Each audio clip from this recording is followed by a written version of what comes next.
to think of it, we have people that are specialists on their field.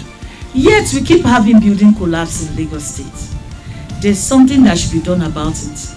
This is one of the reasons why we have this forum today. I welcome you all on behalf of the General Manager of Lagos State Material Testing Laboratory, Engineer Olayinka Abdul, to this crucial stakeholders forum today. We are gathered here in Badagry for one reason and one reason alone: to use the Certified Structure Integrated Program as an every 5-year assessment program for standing buildings in Lagos State to forge an unbreakable alliance in preventing the tragedy of building collapse. Let's comply with them. Let them satisfy our product so that the building collapse in Lagos State will be eradicated. The test tí wọ́n ń ṣe yìí ó ṣe pàtàkì, ó ṣe kókó. Tí ilé kan bá wó, wọn ò ní dárúkọ ẹnì kankan bí ó ṣe bíríkìlà.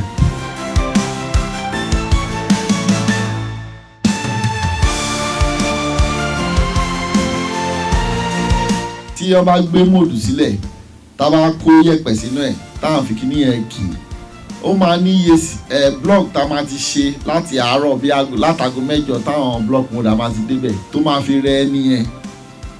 Bọ̀ ṣùgbọ́n machine kò kí ń rẹ̀, ó máa ṣe dáadáa.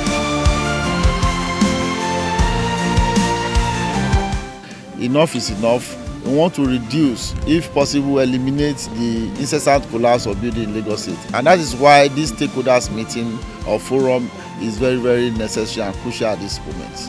If you want to have your building to stand, you have to get standard materials, not substandard materials. We are ready to comply with the Lagos State Material Testing Laboratory. We give them all our support. Gbogbo èròǹgbà ìjọba lórí kí àwọn ẹgbẹ́ yìí àti ní ìlú Èkó ká má rí pé ilé kan wó lulẹ̀ mọ́, ó máa rí bí a ṣe ń fẹ́.